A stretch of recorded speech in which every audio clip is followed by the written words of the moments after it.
Hello বন্ধুরা, মাই collection চ্যানেলের সাথে আমি অজয়। এর আগের দিন আমি তোমাদের একটা আনবক্সিং ভিডিও দেখিয়েছিলাম। সেই ভিডিওতে দুটো রেয়ার 50 পয়সার কয়েন আনবক্সিং করা তোমাদের দেখিয়েছিলাম, আর ওই কয়েনগুলো কত দাম আজকের দিনে সেইগুলো তোমাদের বলেছিলাম। তোমরা কেউ যদি ভিডিওটা না দেখে থাকো তাহলে প্লিজ দেখে নিও। এই ভিডিওটার লিঙ্ক আমি ডেসক্রিপশন বক্সে দিয়ে দিয়েছি। আজকে তোমাদের আরও একটা আনবক্সিং ভিডিও দেখাবো। তোমরা এখন খামটা দেখতে পাচ্ছ, খামের ভেতর থাকা কয়েনগুলো তোমাদের আজকে দেখাবো, আর কত দাম দিয়ে আমি কয়েনগুলো কিনেছি সেটাও তোমাদের বলে দেবো। কয়েনগুলো দেখানোর আগে তোমরা এখনও যারা আমার চ্যানেলটা সাবস্ক্রাইব করোনি প্লিজ সাবস্ক্রাইব করে দিও, আর আজকে ভিডিওটা ভালো লাগলে অবশ্যই লাইক দিও।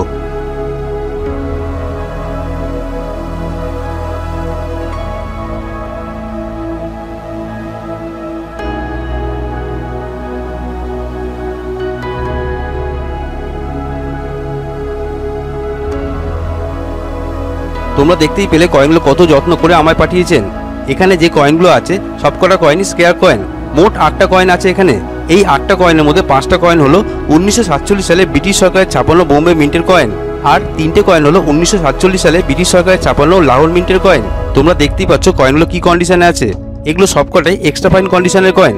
তোমাদের আমি বলেছি যে আজকের কয়েনগুলো 1947 সালে ব্রিটিশ সরকারের ছাপানো কয়েন। এবার হয়তো তোমাদের মনে প্রশ্ন আসতে পারে, 1947 সালে আমাদের দেশ স্বাধীন হয়ে গেছিল, তাহলে ব্রিটিশ সরকারের ছাপানো কয়েন কেন? এই কথাটা জানানোর জন্য তোমাদের এই কয়েনের বিষয়ে ইনফরমেশন দিচ্ছি। 1947 সালে আমাদের দেশ স্বাধীন হয়েছিল, কিন্তু সেই বছর আমাদের ভারত সরকারের নিজস্ব কোনো কয়েন ছাপানো শুরু করা যায়নি। আমাদের নিজস্ব কয়েন ছাপাতে 3 বছর সময় লেগে যায়। অর্থাৎ 1950 সালে ভারত সরকার নিজস্ব কয়েন ছাপানো শুরু করে। 1950 সালে একটা 1 রুপি কয়েন, একটা হাফ রুপি কয়েন, একটা কোয়ার্টার রুপি কয়েন, একটা 2 আনা, একটা 1 আনা, একটা হাফ আনা আর একটা 1 পয়সা ছাপায়।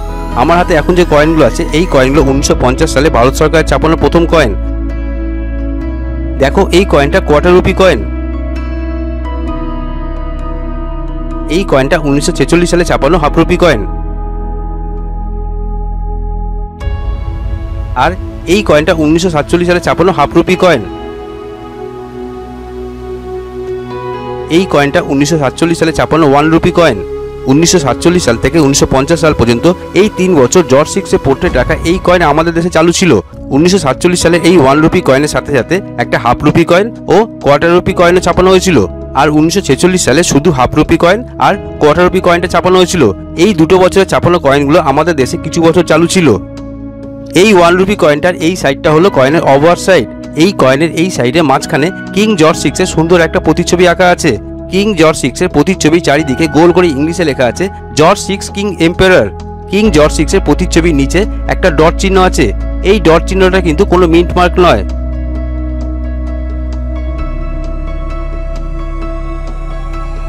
এই কয়েনের উল্টো দিকে এই সাইডটা হলো কয়েনের রিভার্স সাইড। রিভার্স সাইডের ঠিক মাঝখানে আমাদের জাতীয় পশু একটা বাঘের ছবি দেখানো হয়েছে। বাঘের ছবির একদিকে হিন্দিতে লেখা আছে 1 রুপয়া, তার পাশে ইংলিশে লেখা আছে 1 রুপি, আর তার পাশে উর্দুতে লেখা আছে 1 রুপয়া। বাঘের ছবির ঠিক নিচে ইংলিশে লেখা আছে ইন্ডিয়া, তার ঠিক নিচে আছে মিন্টিং ইয়ার 1947 লেখা। মিন্টিং ইয়ারের ঠিক নিচে আছে মিন্ট মার্ক।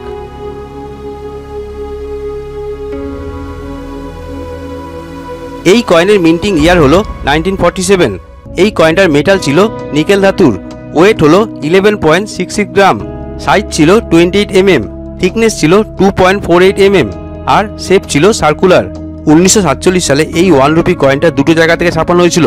একটা ছিল বোম্বে মিন্টের কয়েন, আরেকটা ছিল লাহোর মিন্টের কয়েন। এই লাহোর মিন্টটা বর্তমানে পাকিস্তানে অবস্থিত।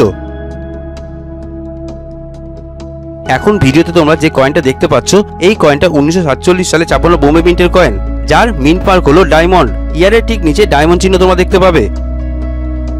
এটা স্কেয়ার কয়েন। 1947 সালে ছাপানো নিকেল ধাতুর 11.66 গ্রাম ওজনের 28 mm সাইজের বোম্বে মিন্টের এই 1 রুপি কয়েনটার আজকের দিনে ইউএনসি কন্ডিশনের দাম হলো 500 টাকা থেকে 700 টাকার মতো, 500 রুপিস টু 700 রুপিস। তবে ডিপেন্ড করছে কয়েনের কন্ডিশনের ওপর। আর এই কয়েনটা যদি নর্মাল কন্ডিশনে থাকে তাহলে এই কয়েনটার দাম হতে পারে 100 টাকা থেকে 150 টাকার মতো, 100 রুপিস টু 150 রুপিস। এখন আমার হাতে যে কয়েনগুলো তোমরা দেখতে পাচ্ছ এই কয়েনগুলো কিছুদিন আগে আমি কিনেছি। দেখতে পাচ্ছ কয়েনগুলো কি কন্ডিশনে আছে। এই কয়েনটা 1947 সালে ছাপানো বোম্বে মিন্টের কয়েন। এখানে মোট 5টা কয়েন আছে। এই 5টা কয়েনে আমি কিনেছি। এই কয়েনগুলো সব এক্সট্রা ফাইন কন্ডিশনের কয়েন। এই 5টা কয়েন এই কন্ডিশনে কিনতে আমার খরচ পড়েছে 600 টাকা। 600 রুপিস। এক একটা কয়েনের দাম পড়েছে 120 টাকা করে, 120 রুপিস। এবার তোমাদের দ্বিতীয় কয়েনটা দেখাচ্ছি। এখন ভিডিওতে তোমরা যে কয়েনটা দেখতে পাচ্ছ, এই কয়েনটা 1947 সালে ছাপানো লাহোর মিন্টের কয়েন, যার কোনো মিন্ট চিহ্ন তোমরা দেখতে পাবে না, নো মিন্ট মার্ক, ইয়ারের নিচে কোনো চিহ্ন তোমরা দেখতে পাবে না। এই কয়েনটাকে অনেকে মনে করে এটা ক্যালকাটা মিন্টের কয়েন, কারণ ক্যালকাটা মিন্টেরও কোনো মিন্ট মার্ক হয় না। 1947 সালে ক্যালকাটা মিন্ট থেকে কোনো 1 রুপি কয়েন ছাপানো হয়নি। বোম্বে মিন্টের কয়েনটার মতো লাহোর মিন্টের এই কয়েনটাও স্কেয়ার কয়েন, তবে বোম্বে মিন্টের কয়েনের থেকে এই কয়েনটার চাহিদা অনেক বেশি, আর এই কয়েনটার দামও অনেক বেশি। এই কয়েনটা বোম্বে মিন্টের কয়েনের তুলনায় অনেক কম ছাপানো হয়েছে। এই লাহোর মিন্টের এই 1 রুপি কয়েনটা তোমাদের কাছে যদি না থাকে, তাহলে একটা অন্তত নিজের কাছে রাখার চেষ্টা করো। এই কয়েনটা ভবিষ্যতে রেয়ার কয়েন হতে পারে। 1947 সালে ছাপানো নিকেল ধাতুর 11.66 গ্রাম ওজনের 28 mm সাইজের লাহোর মিন্টের এই 1 রুপি কয়েনটার আজকের দিনে ইউএনসি কন্ডিশনের দাম হলো 800 টাকা থেকে 1000 টাকার মতো, 800 রুপিস টু 1000 রুপিস, তবে ডিপেন্ড করছে কয়েনের কন্ডিশনের ওপর।